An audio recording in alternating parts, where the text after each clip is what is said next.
On March 2nd, 2011, this is polling you number 47. Welcome, Bridge friends. It's Michael here at BridgeHands. More on slam bidding. We are up to day 7. And we're going to talk some more about Gerber. This is going to be part 2. So far, we've learned what to do. Now we have to learn what not to do on Gerber. So we're going to talk about some tricks and traps. Here we go. First off, you'll remember that in slam bidding, that when we have nice shape in the majors and strength and controls, well, we like to bid Blackwood for Notrump. And similarly, when we have an extreme shape, we don't have as much strength, but we have shape and controls, we use Blackwood. But when we do not have a shapely hand, we have a balanced hand, that's when we bid Notrump. We use our Gerber 4 club convention. It might be when we have a long-running minor and some shape and have plenty of controls, but typically these are the more balanced hands. So let's explore that some more. For Notrump considerations, one of the items then is to have a self-sustaining suit when we want to get extra points versus having misfits. So self-sustaining suits are our friends. We'll speak about that. Second, we're going to speak about hand evaluation, about trick-taking power, items that help to get us extra tricks. Next, conventional agreements. Yes, there are some Gerber conventions. They require a little bit different way of looking at it, little different twists. You and your partner should have some agreements on these. They will come up someday. Hopefully you'll have discussed them before. And lastly, the play of the hand. How do we do our analysis of the hand? What do we do to make sure we get all of our tricks, especially when we're making slam? And in no-trump contracts, well, it's not the easiest, but it pays off handsome rewards when we make them. So first off, how about the fits, misfits, and the conundrums? Well, as you know, we like to have a major fit. That's always great. We can play in a major suit slam. Very nice. Sometimes it feels a little bit easier to do that way. We can use our finesses. We can use our promotion. And we can do roughing. Well, of course, not so when we're in a no-trump contract. So when we're in a no-trump contract, well, we like those contracts. We can get more points that way, a little bit more points for 40 points for the first trick. For you match point players, sometimes that's a nice factor. And if we can't find a fit in the major or no-trump, yes, we go for the minor suit slams. And we still get our big bonus points there. Don't get as many points per tricks, but hey, slam bonuses are wonderful things. Lastly, yes, sometimes we have these misfit hands. We bid a suit, our partner bids another suit. Sometimes it sounds like a couple has been together too long. No, hopefully not. So at any rate, we like to have where we have major suit fits. We play in no trump, we in the minors, but we have to be careful for these misfits. Those can take away points. We'll be talking more about our hand evaluation. So a long-running minor, okay, fine. We can get extra points there. We can set it up, promoting a fit, that's great. Next, if we have a good fit, well, if we have a 5-3 fit, maybe a 5-4 fit of the minor, yes, that 5-card suit may sit up very nicely. How about a balanced hand? Well, the 4-3-3 is not such a great shape, but a 4-4-3-2 or a 5-3-3-2, they are balanced hands, and oftentimes we can get extra tricks by those longer suits. And then, yes, there are the misfits, and we're going to speak more about those. So let's take a look at self-sustaining suits. First off, the one at the bottom here, when we've got a poor 7-card suit, questionable second honor here. If we don't have a good fit with partner, this is certainly not going to be what we call a self-sustaining suit. 7 cards are not in the suit. It's going to take a while to set this up, especially if partner has a singleton. Next, where we have a good 6 card, this is fine. Ace Jack 10 or maybe it's Ace Queen 10 would work the same. We have a chance for a repeated finesse if our partner has 2 in the suit. That's going to be nice. If our partner has 1 in the suit, well, it's a little bit more work with Ace Jack 10. Ace Queen 10 would be a little better anyway. How about a strong 6? That would be good. Look at 100 honors here. Ace King Jack 10. We can play a finesse to the 10 or Jack, and if the Queen is on side, good chance we can get 6 tricks. Next, how about a real good hand, a really nice one? Here's an excellent hand. Ace, King, Queen, 7 times. Even Ace, King, Queen 6 times would be good if our partner had a double 10.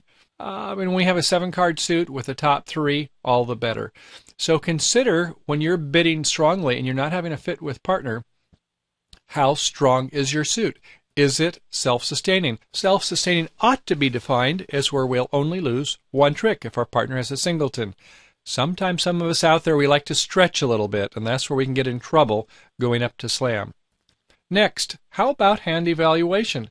Well, it's all about taking tricks, isn't it? And some of the items we want to think about is our distribution. How long is our long suit? Is it 7, 6, 5, or 4? The longer the suit is, especially when we have those topper honors, as we saw on self-sustaining suits, good things happen. Next, how about finesses? Well, we have tennises in our hand. We can try a finesse, or with something like ace, queen, 10, we can try multiple finesses. Ace, queen, jack, even a little bit better, isn't it? So that's another thing that we should consider in no-trump auctions for taking tricks. How about when you've got that unguarded king? You know, that's a king and maybe one other or two others. Well, we don't want the lead coming through us, so we have to watch out for the dangerous opponent. We want to be careful.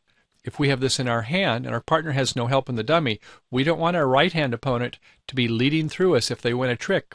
All of a sudden, we lose one and another goes away. Well, there goes our slam, doesn't it? This means sometimes the way we have to play the hand, we don't go for the natural finesse because we want to keep this person to the left of us on the lead so they can't have them come through us with their king. Another thing to think about when evaluating the hand. So now let's take a look at some conventional agreements. First off, in a no-trump auction, where it starts 1 no-trump by partner, we bid 2 clubs, partner bids 2 hearts, we bid for no-trump. Does that seem like Blackwood to you? Well, modern agreement, it's 1 no-trump, 2 clubs, 2 hearts, 4 clubs to bid Gerber to do ace-ask. And the 4 no-trump, by modern methods, is considered a quantitative slam try, where if partner has the maximum, 17 points, a very good 16, go to slam. If partner has 15 or a bad 16, and you know the bad 16s, those are the ones with the quackers and the non-working honors, right? Queens, jacks, or honors spread all from here to kingdom come in different suits. Those would not be good hands to go on. If you have a suit like we saw before, ace, king 5 times, well, that's a great suit. Things to consider. But the modern methods are where it goes 1 no-trump, 2 clubs, 2 hearts, and then when there is a fit, we use 4 clubs, the Gerber, to say, show me your aces. Well, then, how does that work in the face of Jacoby? The Jacoby transfer, for those of you who play it, that's where it starts 1 no-trump, 2 diamonds, a transfer to hearts, 2 hearts accepting, 4 no-trump. Well, is this Blackwood? Most people would say this is Blackwood. Some of you may play the Texas transfer and have a little different treatment if you're really advanced, but for the average player, this would be considered the ace-ask, the 4 no-trump. See how it's different than up here above? That can create some confusion when one of them is played with a ace-asking on 4 clubs. This is when it started with a no-trump and went to a stamen bid versus when it started with a no-trump and went to a transfer bid. So be sure you have agreements with your serious partners. Next, how about some of the minor suit jumps? Let's say it goes 1 club and then 4 clubs. Is that an invitational to 5 clubs? Why did we bypass 3 no-trump if this person had that nice a hand? Well, there is a variation of Blackwood called minor wood. And a lot of people would use this to say, I'm interested in slam. Tell me about your aces. It's a Gerber-like kind of convention, isn't it? And they would use something past 3 no-trump to say, tell me about your aces, rather than to start with 4 no-trump. Because if partner has 2 aces, they're going to blow right by the next bid, aren't they? If 4 no-trump is where it starts, and they have to show the second step, well, it's pretty hard to sign off on 5 clubs now. Too high. Let's look at another. How about when it starts 3 no-trump, and then it goes 4 clubs? Is that a stamen bid, or is that a Gerber bid? I'm suggesting that stamen is a better treatment, and if you need to ask for aces, then you're saying that, yes, we have as a partnership 29 points to 31 points, and we can certainly make a 5-level auction. So if you can do that, you can start with 3 no-trump and then bid 5 clubs, what they call super Gerber, to ask. So 3 no-trump, 4 clubs, stamen, 3 no-trump, 5 clubs, Gerber. And if your partner doesn't have enough aces, which is kind of surprising in 3 no-trump, you can then go ahead when they respond, bid 5 spades, which says sign off, let's stop at 5 no trump. Things to consider. Another would be 1 spade, 2 diamonds by us, showing 10 points or more, 3 clubs. Some people play this as a high reverse, showing some extras, 16, 17. Others is just shape showing, which is a preferred way these days, showing a kind of a black hand with spades and clubs. Next, 3 hearts, bidding a new suit. Apparently not so sure they want to go in 3 no trump. It appears at this point the opener says, sure, I'll go in 3 no trump. And now the responder goes 4 clubs. Well, what is this? Is this saying they like the club suit, or is it ace asking? How do you ask for aces? Do you bid 5 clubs? Well, another modern treatment is that whenever the auction goes beyond 3 no trump, which certainly is a better place to play, right? And then it goes to 4 clubs, some people would play this as an ace asking bid and not Super Gerber here. So there's a lot of variations, isn't it? If you have problems with these, then you and your partnership maybe just shouldn't bid them, and you're just going to have to make the best guess. Maybe go to 6 no trump here. Depends on how many high-level agreements you have. But you can see on some of these Gerber vids, we can talk about doing the basic bids, but some of these more exotic auctions, sometimes partnership agreements should be in place. So how about the play of the hand? What are some of the things to consider? Well, how about finessing? Well, we want to know about the odds, and the better that we know about the odds, and when we try finesses, some of the card combinations are a little bit tricky, and then we have to consider things such as those dangerous opponents that we spoke about earlier. We need to think about some of those extra factors, don't we? Promotion. Yes, in promoting a suit, there we have odds to consider also. They're not always these self-sustaining suits, are they? And sometimes we have to consider combination of those and the dangerous opponent. Counting is an important asset also, isn't it?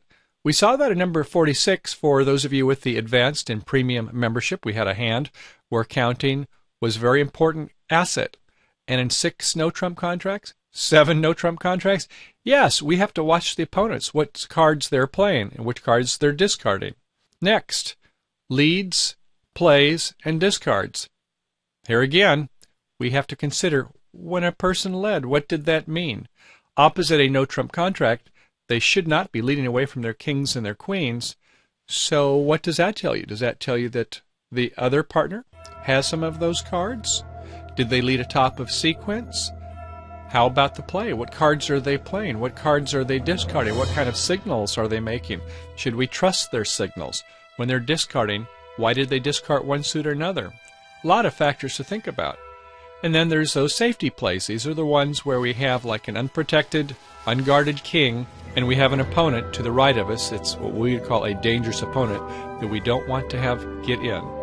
And lastly, how about table feel? Table feel is an important part of bridge. The better we get, the more we take a look at the inferences we have by a person who leads. What do they discard? What do they play? What kind of panache, flair, charisma do they show when they play each card? All things to consider when in a slam contract, particularly in a no trump slam contract. Well, we hope you enjoyed the lesson today. This completes our Gerber bidding on the 4 club bid. So remember, it's your ace acting tool.